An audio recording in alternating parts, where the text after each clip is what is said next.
बिस्मिल्लाहिर्रहमानिर्रहीम।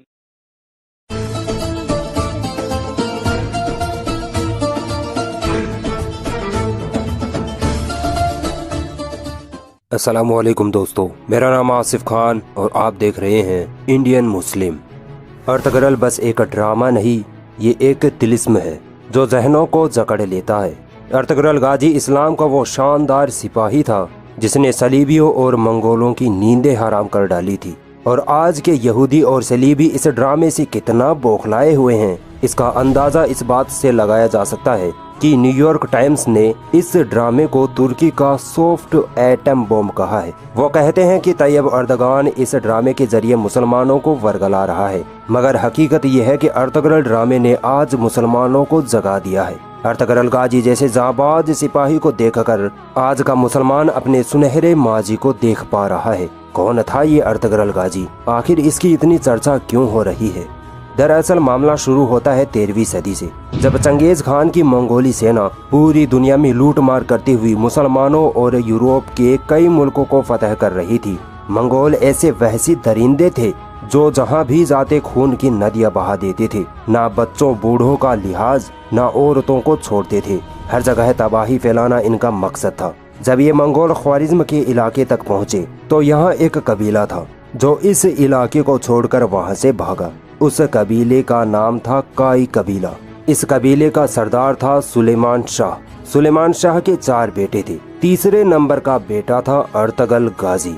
और ये ड्रामा या सीरीज इसी जाबाज हस्ती पर बना है।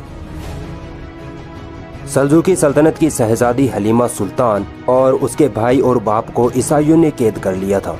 जंगल के रास्ते से जब ईसाई इनको महल ले जा रहे थे तब ये लोग अर्तगरल गाजी के हत्थे चढ़ गए। अर्तगरल ने शहजादी हलीमा और उसके बाप और भाई को ईसाइयों से छुड़वा लिया। बस यहीं से शुरुआत होती है इस जाबाज दिलेर हीरो अर्तगरल गाजी की।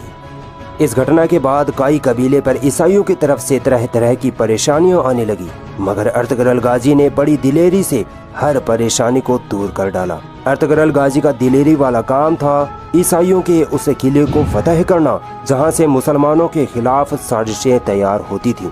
इन ईसाइयों को उस वक्त नाइट टेम्पलर्स कहा जाता था। इस किले में बड़े बड़े ईसाई पादरी मिलकर मुसलमानों के खिलाफ एक आलमी जंग की साजिश रच रहे थे, मगर अर्तगरल गाजी की बहादुरी ने इनके नापाक इरादों पर पानी फेर दिया। जब अर्तगरल ने इस किले को फतह किया तो पूरी मुस्लिम और गैर मुस्लिम सल्तनतों में अर्तगरल की दिलेरी और बहादुरी का डंका बजने लगा। यहाँ से अर्तगरल नाम का एक ऐसा तूफान उठा कि दुश्मनाने इस्लाम इस तूफान में उड़ते चले गए। दरअसल बात यह है कि इस ड्रामे के जरिए मुसलमानों की बुज़दिली और एहसास कमतरी को ख़त्म किया जा रहा है। इन्हें अपनी तहजीब पर फख्र करना सिखाया जा रहा है। इस वक्त ये ड्रामा 150 देशों में तर्जुमे के साथ साया किया जा चुका है। मेरी नज़र में ये ड्रामा इस्लामी इनकलाब का एक अजीम दाई है और मुस्लिम नौजवानों को ये ड्रामा ज़रूर देखना चाहिए। डेली मोशन पर आपको पहला सीज़न उर्दू में मिल जाएगा जिसके 75 एपिसोड हैं। बाकी अब पाकिस्तान के PTV ने सिरे से इस ड्रामे की उर्दू डबिंग शुरू कर दी है। यूट्यूब पर आपको मिल जाएगी। एक बार दरियाए फरात को पार करते हुए काई कबीले के सरदार सुलेमान शाह दरिया में डूबकर इंतकाल कर गए। इसके बाद कबीले वालों ने अर्तगरल गाजी को अपना सरदार चुन लिया, क्योंकि अर्तगरल गाजी जैसा ज़हीन बहादुर निडर इंसान कबीले में और कोई न था। अर्तगरल की सरदारी में काई कबीले ने तुर्की के अनातोलिया की तरफ रुख किया। अर्तगरल के 2 भाई इससे अलग हो गए, जबकि अर्तगरल अपने छोटे भाई के साथ सफर पर निकल पड़ा। बीच सफर में अर्तगरल ने देखा कि 2 सेनाएं जंग कर रही हैं। एक सेना बड़ी कमजोर और जंग हारने की कगार पर आ पहुंची थी, तो अर्तगरल ने हारती हुई सेना का साथ दिया। ये जंग थी सल्जूकी सल्तनत और मंगोलों के बीच, मगर ये बात अर्तगरल को नहीं पता थी। मंगोलों की फौज अलाउद्दीन की सल्जूकी फौज को शिकस्त देने ही वाली थी कि अचानक अर्तगरल अपने 404 बहादुर फौजियों के साथ सल्जूकी फौज में मिल गए और मंगोलों को इस कदर मारा कि मंगोल अपने ही लोगों की लाशें मैदान में छोड़कर भाग गए। अलाउद्दीन कुछ देर पहले मंगोलों के हाथों अपनी शिकस्त यकीनी समझ रहा था, मगर अर्तगरल की मदद से इतना खुश हुआ कि अर्तगरल को शहर अंगोरा या अंकारा के करीब जागीर अता कर दी। अर्तगरल एक बेमिसाल और समझदार सरदार था, जिसकी समझदारी दुनिया के कोने कोने में फैल गई थी। दुश्मनाने इस्लाम इनकी जहानत के साथ बहादुरी को देखकर हर वक्त परेशान रहते थे। मुसलमानों की सल्जूकी सल्तनत इस वक्त बहुत कमजोर हो चुकी थी। एक तरफ रूमी फौज, दूसरी तरफ खूंखार मंगोल। इन दोनों के बीच सल्जूकी सल्तनत पीछे चली जा रही थी। अनकरीब था कि यह सल्तनत खत्म हो जाती, मगर जिस दिन अर्तुगरुल गाजी इस सल्तनत में आए उसी दिन से यह सल्तनत परवान चढ़ने लगी। अर्तुगरुल गाजी अपनी निडर सिपाह सालारी से रोमियों और मंगोलों को लगातार शिकस्त देता चला गया और अपनी सल्तनत को बढ़ाता चला गया। इस वक्त कोई ऐसा बादशाह न था जो अर्तुगरुल गाजी से टक्कर ले सके। और एक वक्त ऐसा आया जब अर्तुगरुल गाजी अपनी वफात से पहले बहुत ताकतवर हो चुका था। सन 1258 ईस्वी में अर्तुगरुल के यहाँ एक लड़का पैदा हुआ जिसका नाम रखा गया उस्मान। यह वही उस्मान था जिसके नाम पर तुर्की की सल्तनत को सल्तनत उस्मानिया कहा गया। उस्मान भी अपने बाप अर्तुगरुल की तरह जहीन, बहादुर और निडर था। 1288 ईस्वी में अर्तुगरुल ने वफात पाई। उसके बाद सन 1299 ईस्वी में अर्तुगरुल का बेटा उस्मान अपने बाप की गद्दी पर बैठा। उस्मान में एक तरफ दीनदारी और दूसरी तरफ बहादुरी बहुत ज्यादा थी। उस्मान इस कदर अपनी ताकत को बढ़ाता गया कि कुछ ही सालों में 3 बर्रे आजमों में सल्तनत उस्मानिया का परचम लहरा गया।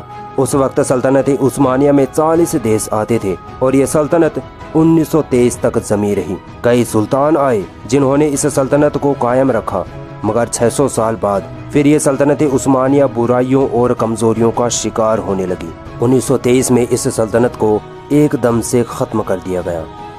जब पहला विश्व युद्ध हुआ तब दुनिया 2 हिस्सों में बंट गई। एक तरफ कुछ देश बर्तानिया के साथ आ गए जिनमें अमेरिका, रूस, फ्रांस आदि थे, और दूसरी तरफ तुर्की के साथ जर्मनी और कुछ देश थे। मगर फिर तुर्की का उस वक्त का जो सुल्तान था वयुद्दीन, उसको साजिश के तहत देश से निकाल दिया गया। अमेरिका, रूस, बर्तानिया ने जबरदस्ती तुर्की के सुल्तान को घेर कर एक समझौता किया कि अगर अपनी सल्तनत को हमसे बचाना चाहते हो तो हमारी शर्तें माननी पड़ेंगी। और वो शर्तें थी ये 100 साल का समझौता जिसे कहते हैं समझौता लोजान। इस समझौते की शर्तें थी कि तुर्की का सुल्तान इस्तीफा दे, इसकी सारी संपत्ति जब्त कर ली जाएगी, खिलाफत वापस से कायम करने पर पाबंदी लगा दी गई, और सबसे बड़ी और घातक शर्त तो ये थी कि अब 100 साल तक तुर्की अपनी ही जमीन से तेल पेट्रोल नहीं निकाल सकेगा। तुर्की को तेल या पेट्रोल दूसरे देशों से ही खरीदना पड़ेगा। और तुर्की की बंदरगाह बास्फोरस पर भी पाबंदी लगा दी गई, जो कि एशिया को यूरोप से कम तरीन फासले से मिलाती है। इसे आलमी मलकियत करार दे दिया गया, यानी अब कोई भी देश का जहाज इस बंदरगाह से गुजर सकता है और तुर्की किसी से भी कोई टैक्स नहीं ले पाएगा, मानो तुर्की को बांधकर 100 साल के लिए किसी कोने में फेंक दिया गया हो। अमेरिका ने अपने एक गुलाम मुस्तफ़ा कमाल अतातुर्क को तुर्की का बादशाह बना दिया, जिसने तुर्की को एक सेकुलर देश घोषित कर दिया, जिसकी वजह से हर तरफ बेहयाई, शराब नोशी और मगरिबी कल्चर आम होने लगा। मगर अब 2023 में यह समझौता खत्म होने वाला है, और जब यह समझौता खत्म होगा तब तुर्की पहले जैसा नहीं रहेगा। तुर्की एक ऐसा देश बनेगा जो अमेरिका और इजराइल जैसे देशों की आंखों में आंखें डालकर मुंह तोड़ जवाब देगा। अल्लाह ने तुर्की को रजब तैयब अर्दगान जैसा उम्मत मुस्लिमा का दर्द रखने वाला लीडर दिया है, जिसने अपनी समझदारी और न्याय के चलते एक बार फिर सेक्युलर तुर्की को इस्लामी तुर्की की जानिब गामजन कर दिया है। और इसी वजह से आज अमेरिका, इजराइल जैसे देश तुर्की को बर्बाद करने की हर साजिश कर रहे हैं। ये देश अर्तुगरुल गाजी ड्रामे को बंद कराने की हर वो साजिश कर रहे हैं जिससे कि ये ड्रामा बंद हो जाए और मुसलमान सोया का सोया रह जाए। मगर अब देर हो चुकी है, मुसलमान जाग चुका है। अब मुसलमानों को डराया नहीं जा सकता, अब मुसलमानों को दबाया नहीं जा सकता। अर्तुगरुल गाजी जैसी शख्सियत तारीख में बहुत कम देखने को मिलती है। हर मुसलमान को चाहिए कि अपने आप को दीन इस्लाम के हवाले कर दे और अर्तुगरुल गाजी जैसा बनने की ठान ले। यकीनन आज की जालिम दुनिया जमकर मुसलमानों के खिलाफ साजिशें कर रही है, मगर अब मुसलमानों को इन साजिशों को नाकाम करना होगा, वरना पिटते रहोगे और मिटा दिए जाओगे। अगर ये वीडियो आपको पसंद आई तो इस वीडियो को लाइक ज़रूर करें, और भी ऐसी इंटरेस्टिंग वीडियोस देखने के लिए हमारा चैनल सब्सक्राइब ज़रूर करें और इस घंटे को भी दबाएं, ताकि जब भी हम कोई नई वीडियो डालें तो उसका नोटिफिकेशन आप तक सबसे पहले पहुंच जाए।